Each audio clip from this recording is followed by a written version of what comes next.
Oluvala lwa Kristo ofuukira okulumba essomero g'abantu abaana bana emirambo gitwaliddwa mu ggwanika Mulago.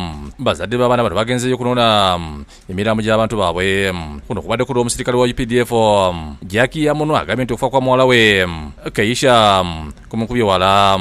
Abadde abeera ne sisita wange Gabe eyo engeri emirimu gyaffe nga we mugimanyi. Abadde wa myaka 3 atunyudde engeri gyafunye amawulire g'okutibwa kw'omwana we. Nze bankubidde essimu ne baŋŋamba munnaye omwana ali wano babatemye, ne ŋŋamba babatemye biki? Jangu omwana bamutemye. Mbadde eyo ng'andikawo empe nga nina emirimu gye ŋŋenza okukola. Kati ne nvuga emmotoka ne nzija. Nsanze olwedde abaana babataddewa. Kiriniki eyo eyeggaba. Nembeera awo nenkaaba amaziga gange nga sirina kyakola. Ono siyeekalo n'omuzadde omulala Lawrence Mbazira aviddwa mutabani we Ignatius Seruyange naye abadde mu ssomero lino. Mbazira ategeeza nti mutabani we abadde aganya okugenda ku ssomero kyokoliva n'akkiriza. Agamba mami sirina wa teacher agamba kamutwale wajjike ewaka tena gwamulekera wakola mbadde awo nva kunaaba mbale nkola singa mama we mu tawuni gikola ki yitereeza omwana wali omwana azze edduka omwana neiba timuke mugende kusomera abaseeyo abaana bana otuuka mu kiraasi tuze omwana simulaba ntegedde ti omwana alabikala yali omukuba batutte. Senga wa Seruyange Vero Nanyonjo agamba nti okufa kwa mutabani waabwe kubakubye wala.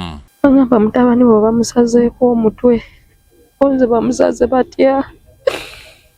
Bagamba abadde ku ssomero omutemu n'ayingira nze okutuuka ng'owaffe yakazadde.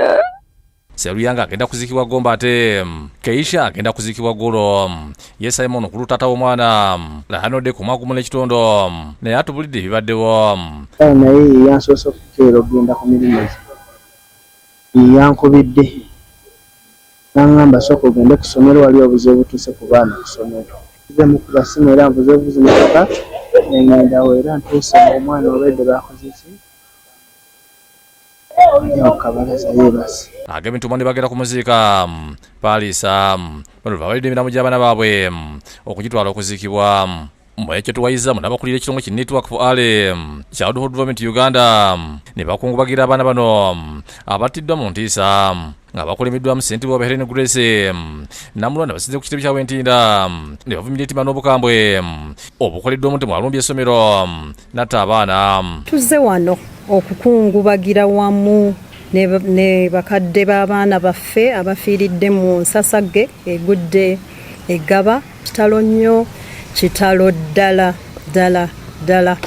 Namulwana ategeeza nti gavumenti yayise ennambika emanyiddwa nga Early Childhood Care and Education Policy omwaka 2024 omuli amateeka agalaga engeri abaana gye bateekeddwa okunyumibwa ku masomero wabula ng'agamba nti ennambika eno tennasibwako mulaka. Erambika bulungi nti ebifo birina kubanga ngenda kuwa ekyokulabirako nga tebyesudde tebiri ku makubo bonna we kiri nti kiba kiri mu kikomera abaana baleme kutaataaganyizibwa n'ekikomera polisi egenda mu maaso ng'eraga obuwanvu bwakyo buyina kubeera bumeka abantu abakola mu masomero gano oba mu bifo bino bumanyirivu ki bwe balina okuba nga balina. Azimye polisi okukwata omutemo ne basaba akeberebwa omutwe bwe kizuulibwa nga mulamu amateeka nga mukoleko. Ayinza okuba nga mulwadde wa mutwe alina obulwadde obutategeerekeka naye ate n'ebirala ebirina okukolebwa ng'amateeka bwe galagira. Abalamuzi tusuubira nti bajja kuba bagoberera ensonga eno paka okugiggusa tusobole okufuna obwenkanya olw'obulamu bw'abaana abo. Abala okubadde Joyce Atmanga akiikidde abazadde ne Stella Kehange tumwebaze basaasidde abazadde bannaabwe olw'okufiira abaana baabwe ne basaba gavumenti okussa mu nkola ennambika eyisibwa okulaba nga amasomero gasibwa ku bukwakulizo okukuuma abaana b'eggwanga.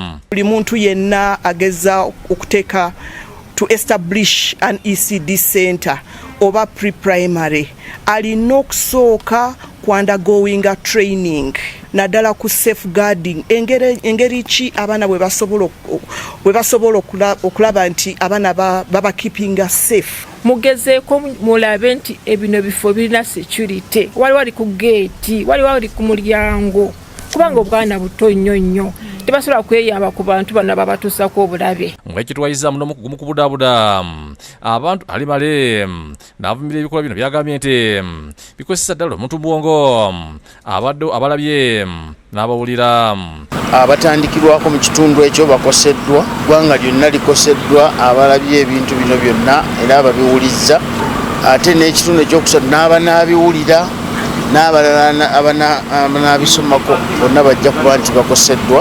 Omuwendo gw'abantu abakusiba obwongo gweyongera ddala buli lukya nga basaanye wateekebwa enkola ey'okujjanjaba n'okwekebejja abantu abatali bamu okwetoolera eggwanga. Omuntu atandika okulaga obubonero ng'alina obutusungu bw'ettumbiizi, ng'alina byayogera naye nga tebifiirwako, ng'alina byakola naye abantu nga tebafaayo, buli omu ali ku lulwe. Professionally ffe tugamba nti aba ali mu cravinga for help, ayogera obutonotono, awandiika ebitiisatiisa, abanga atiisatiisa ng'ate mu mulowooza asaaka. Omuntu ono aba alina endwadde ezitajjanjabiddwa, ayinza okuba ne depression, ayinza okuba gye tuyita schizophrenia, ayinza okuba ne bipolar, eziyinza okubeera eyo nga tezimanyi. Nolwekyo obujjanjabi bwongerwemu nnyo amaanyi. Maria wabudde ku birina okukolebwa naddalira abantu abatuusiddwako ebikolwa bino okusingira ddala abaana ababirabye. Mu ngeri y'ekikugu omwana omuto osobola omugamba akuba ebifaananyi alabe nga bye yalabye n'akuba ebifaananyi, kwegamba okumuyamba bakiyita venting, okufulumya obusagwa bw'ebifaananyi bye yalabye eby'omusaayi, eby'okutugumbula, ebyokukozesa ebisi, ebyokukozesa obutemu.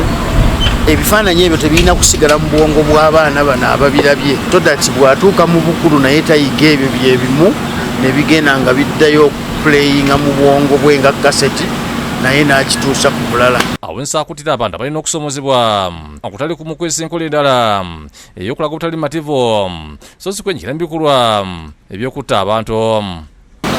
Osobola okuteeseganya, osobola okuyita akuyambako gwe bayita third party, n'abayambako n'abatabaganya. Osobola okugenda w'omunnaddiini, osobola okugenda w'omukugu, osobola okugenda w'omuntu omukulu w'ensa. Waakiri n'abaako ebigambo bisatu byagamba n'okkakkana. Lugendo ku Rispo James Banga ndisa ni Mutyaba yakusakidde eggulu enkulu Bukedde TV.